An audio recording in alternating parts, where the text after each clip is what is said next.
আসসালামু আলাইকুম ওয়া রাহমাতুল্লাহি ওয়া বারাকাতুহু। ব্রাহ্মণবাড়িয়া বাঞ্ছারামপুর থানার ঠিক চরসাইনির এই স্টিল ব্রিজের নিচে আমরা দেখতে পাচ্ছি যে কিছু লোক কাজ করছেন। হ্যাঁ, আমি যদি আপনাদেরকে দেখাই, কিছু লোক কাজ করছেন।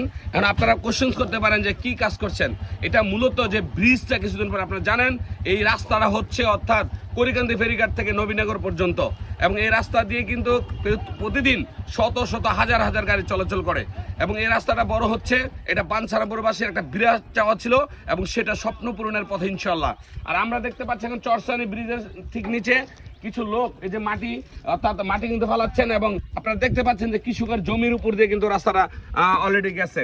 তো কৃষকের যদি জমির উপর যেহেতু গেছে, আশা করি যে প্রত্যেকটা ক্ষেত্রে আমাদের এই যে যারা কাজে দায়িত্ব নিয়েছেন, আমি জানি দুটা শ্রেণীর কাজ নিয়েছেন। একটা কিছু ইঞ্জিনিয়ার ব্রিজের কাজগুলো নিয়েছেন, আর কিছু ইঞ্জিনিয়ার রাস্তার কাজ করবেন। দুইটা পার্ট করা হয়েছে।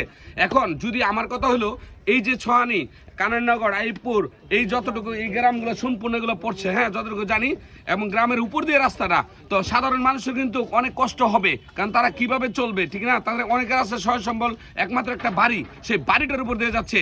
আমি গভর্নমেন্টকে বিশেষভাবে অনুরোধ করছি, তারা যেন অত্যন্ত সুকৌশলভাবে এবং সুন্দরভাবে জনগণের যে প্রাপ্যটা তারা যেন বুঝিয়ে দেয়, তারপরে যেন রাস্তা নেয়। তাহলে হয়তো এলাকার মানুষের কিছু অর্থাৎ স্বপ্ন আশা পূরণ হবে। আমরা চাই জনগণের জন্য তো ব্রিজ, তাই না?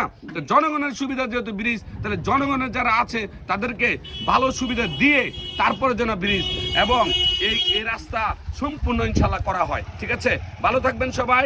আসসালামু আলাইকুম ওয়া রাহমাতুল্লাহি ওয়া বারাকাতুহু। ঠিক আছে।